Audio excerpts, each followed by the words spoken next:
Mis hermanos, Dios les bendiga, bendiciones del Altísimo, un gusto saludarles nuevamente. ¿Queremos conocer de Jesús? Pues la revelación de Jesús está en la palabra de Dios. La palabra de Dios fue inspirada por el Espíritu Santo y ahí en ella podemos encontrar quién es Jesucristo. Así que hoy vamos a estar meditando en el libro de Timoteo. Primera de Timoteo capítulo 2 versículo 5 dice lo siguiente: porque hay un solo Dios y un solo mediador entre Dios y los hombres, Jesucristo hombre.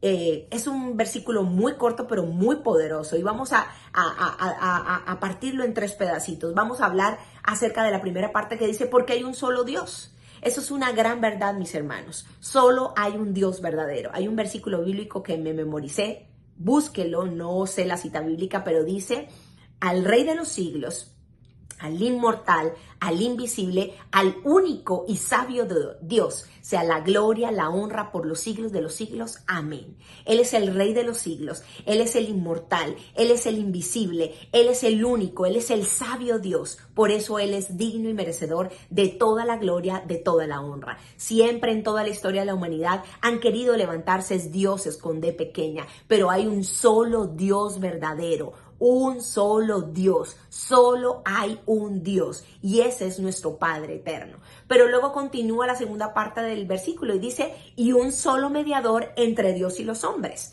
Y necesitamos entender, mis hermanos, que hay un solo también mediador. También en la historia de la humanidad se han querido levantar muchas figuras para venir y hacer creer a las personas que pueden haber muchos mediadores entre Dios y los hombres, pero la palabra de Dios dice que así como hay un solo Dios verdadero, así también hay un solo mediador. No hay nadie más, no hay otro camino, sino que Jesucristo es ese mediador entre Dios y los hombres. Me gusta mucho porque dice que Jesucristo hombre es esta persona, es este mediador. Primero, la palabra mediador es una palabra que viene a darnos a entender que es como un árbitro, un intercesor, alguien que está en la mitad de dos partes para reconciliarlas. Eso es lo primero que tenemos que entender de un mediador. Ahora, para que existiera ese mediador entre Dios y el hombre, que estaban separados por el pecado que había entrado a la humanidad por Adán y Eva,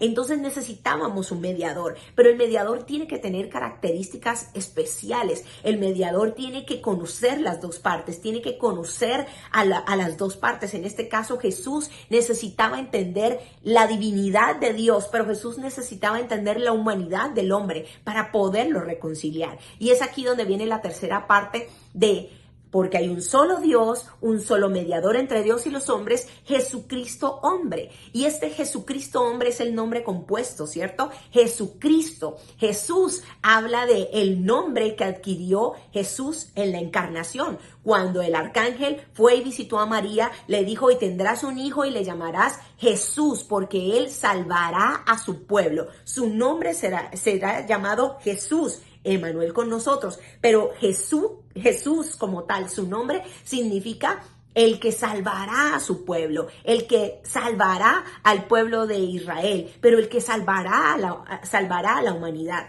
Eso es Jesús, es un nombre de encarnación. Pero Cristo habla acerca del ungido, del Mesías. Y Cristo, si recuerdan esa palabra de Cristo, de ungido y Mesías, nos podemos remontar al Antiguo Testamento, donde los profetas, los reyes, los sacerdotes eran ungidos, eran separados para ser aquellos que iban a estar delante del pueblo en esas funciones. Pues Cristo fue ungido por Dios, es el ungido de Dios, ese es el seleccionado de Dios para salvar a la humanidad. Así que ese es Jesucristo, Jesús, el llamado a salvar a la humanidad, pero también el Cristo, el ungido de Dios. Así que tenía todas las características para ser un mediador. Recordemos esta porción bíblica que está en Filipenses, que dice: haya pues en vosotros este sentir que hubo en Cristo Jesús, el cual siendo en forma de Dios, no estimó el ser igual a Dios. Miren esta parte, esta primera parte de este versículo: el cual siendo en forma de Dios. Jesús es Dios.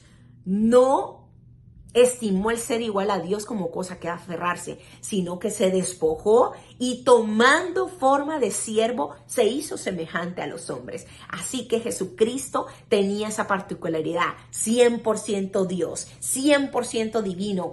Estuvo al lado del Padre en la creación, siempre fue Dios, es Dios y seguirá siendo Dios. Pero Jesucristo tomó la condición de hombre para entender nuestra humanidad, para comprendernos, para estar cercano a nosotros. Y no conforme a eso se humilló a una menor condición a la de ser hombre. Y ahora Él es el mediador de un nuevo pacto. Él es el que trajo un nuevo pacto entre Dios y los hombres. Él es el cumplimiento. No hay otro mediador. Jesucristo es nuestro mediador entre el hombre y Dios. Qué bendición poder conocer esta gran verdad. Sé que muchos en algún momento se han sentido con una carga porque nos han impuesto otros mediadores. Sentimos a veces que de pronto podemos estar defraudando a ciertas estructuras religiosas, pero saben, mis hermanos, quítense todo ese peso de encima, porque la palabra de Dios dice que solo hay un mediador, uno que fue elegido por Dios, uno que vino a hacerse semejante a los hombres, y Él fue el único capaz de poder reconciliarnos con Dios. Así que si tú te quieres acercar a Dios, solo hay un mediador, y su nombre es Jesucristo hombre. Te bendigo, amada iglesia.